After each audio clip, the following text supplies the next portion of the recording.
Get ready to dive into some seriously deep philosophical waters. We're jumping into Meditations on First Philosophy by René Descartes. Oh yeah, Descartes. This guy really knew how to make you question, well, pretty much everything. He's like the OG of, hold on, how do we even know anything for sure? Right. But here's the thing. He's not out to turn everyone into a skeptic just for kicks. So what's the method behind the philosophical madness then? It all starts with this idea of methodical doubt. And no, it's not just about being a world-class cynic. It's more than that. Oh yeah, way more. It's like, imagine you're building a house. Descartes wants that house on rock-solid foundations, not, sinking sand. Mhm. So he starts by questioning everything we think we know to figure out what's actually trustworthy. So it's like hitting the reset button on our brains, seeing what's really there when we clear out all the assumptions. Exactly. And one of the first things he tackles, our senses. The stuff we see, hear, touch, discard. He's not so sure we can always rely on them. So that whole how do you know you're not dreaming right now thing, that's classic Descartes. Exactly. It's like, have you ever had one of those dreams that felt so real, and then you wake up and you're like, wait, what was real? Oh, totally. Makes you question everything for a minute. Descartes uses that kind of experience to show that our senses can be tricked. They can be unreliable. So if I can't trust my eyes or ears completely, what can I trust? Well, he doesn't say we have to throw out all sensory information.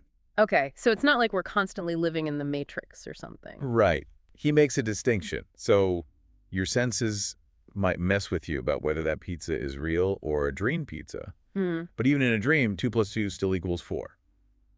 Yeah, math seems pretty solid, even in my weirdest dreams. Exactly. So he's saying there are certain truths that even wonky senses can't really mess with. But to really push the limits of what we can know for sure, he takes things a step further. Things are about to get even weirder, aren't they? Oh yeah, Descartes was not afraid to go there. He introduces this thought experiment, and it's a doozy. He asks us to imagine an evil genius. An evil genius, like my neighbor who blasts polka music at 3 a.m. Well, not exactly. This is more like a powerful being who's messing with our minds, making us think things are real when they're not. Okay, so less polka music, more like the ultimate cosmic prankster. Exactly. It's an extreme scenario, but that's the point. By imagining this evil genius who's hell-bent on deceiving us, Descartes pushes us to ask, what, if anything, can we still be certain about even in that totally messed up reality? So last time we left off with this idea of an evil genius messing with our minds, making us question if we can really be sure about anything at all. It's kind of a freaky thought, right? It's definitely a mind-bender. Yeah. But Descartes doesn't just leave us hanging in that state of uncertainty. He uses it as a springboard to arrive at something he believes can't be doubted. Okay, so there's a light at the end of this philosophical tunnel. Tell me more. This is where his famous, I think, therefore I am, comes in. Ah, yes, the cogito. It's like philosophy 101 stuff. Right. But even though it's a well-known phrase, it's really important to understand what Descartes is getting at here. So walk me through it. How does he get to that aha moment? It starts with this idea that even if everything I'm experiencing is a lie, even if this evil genius is feeding me false information, there's still one thing that has to be true. And that is? That I'm the one being deceived. I'm the one having these thoughts, these experiences, even if they're not reflecting reality accurately. So I can doubt the content of my thoughts, but I can't doubt that I'm the one doing the doubting in the first place. Exactly. The very act of doubting, of thinking, proves that there's something here doing the doubting and thinking. Yeah. It's like the one unshakable truth in a potentially illusory world. It's almost like he's saying, I'm not sure what's real out there, but I know I'm real because I'm experiencing it. Precisely. And this is a huge deal for Descartes. It's not just an interesting thought experiment.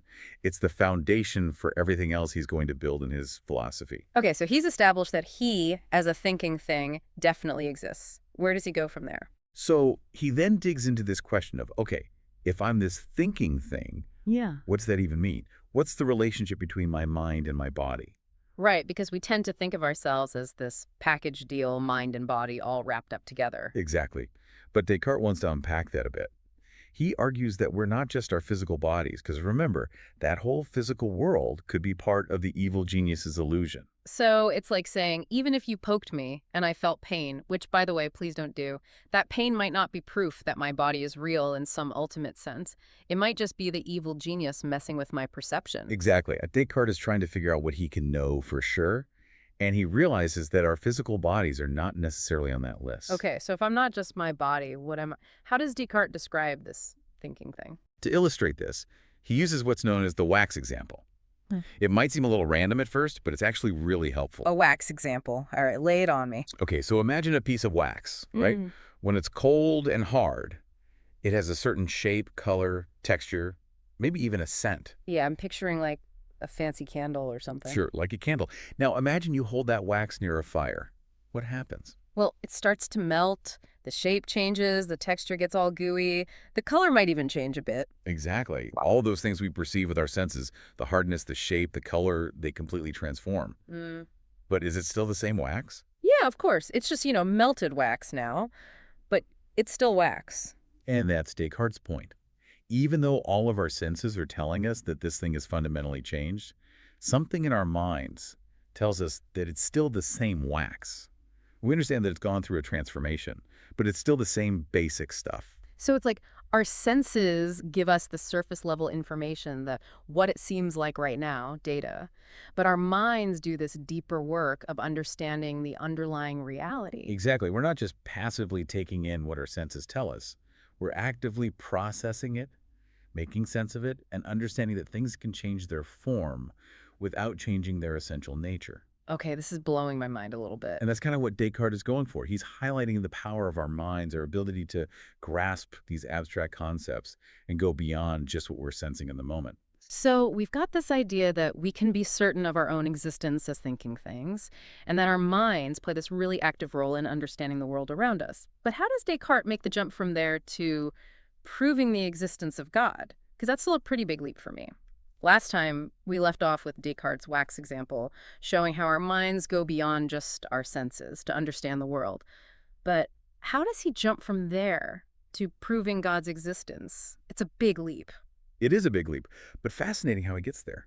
He starts with this idea that even our ideas, even if they're not physical things, have a kind of reality to them. So, like, unicorns aren't real, but the idea of a unicorn is. Exactly. But he says not all ideas are created equal. Some have more objective reality. Think of a blueprint. It's not a building, but it tells you something real about that potential building, its structure, what it's supposed to be. Okay, so the idea of a perfect, infinite being has more objective reality than, say, a unicorn. It's a bigger concept. Exactly. The idea of something perfect points to something beyond us, beyond our limited human experience. But how does he connect that to proving God? He uses a principle he thinks is rock solid. Something can't come from nothing. The cause has to be at least as real as the effect. You can't get a $5 bill from pennies. Okay, I see where you're going with this. Right. So if I, flawed and human, have the idea of a perfect God, that idea had to come from somewhere, and that somewhere must be as perfect as the idea itself. You got it. Descartes says our minds couldn't have just cooked up this idea of a perfect God. It's too big, too perfect. There must be something else, something perfect and infinite that put that idea in us, and that's God. So my mind got this blueprint of perfection, and the only way I could have gotten it is from the ultimate architect, God himself. That's a great way to put it. But Descartes being Descartes, he knew people would have objections. Oh, I bet. People love poking holes in big ideas. Right. Some might say, what if I'm becoming God? What if that potential is within me? Yeah, like we're all just works in progress, slowly becoming godly. Descartes says, nope. God is pure act, not potential. God's not out there learning new things, leveling up. God is everything, complete and perfect. No becoming for God. So no matter how much I meditate, I won't become God. Not according to Descartes. He shuts that argument down. What other objections did he face? Another one. What about my parents? They're why I exist. Descartes says, sure, your parents gave you your body, your DNA, but the idea of God, this perfect, infinite being, that's different. Your parents couldn't give you that idea because they couldn't create it. So he's systematically breaking down these objections, making a case for God as the source of this idea, but knowing Descartes, proving God was just the start. Where does he go from there? He uses God's existence as a starting point for other tricky questions. Why do we make mistakes if God's perfect? How much free will do we have? Wow. Big questions. We just scratched the surface of Descartes' meditations, but you got a taste of his thinking, some tools to dismantle your own doubts, and maybe a new view on, I think, therefore I am. Absolutely. What feels true to you? What's so unshakable that you could build your own understanding of the world on it? Something to think about. Until next time, keep diving deep.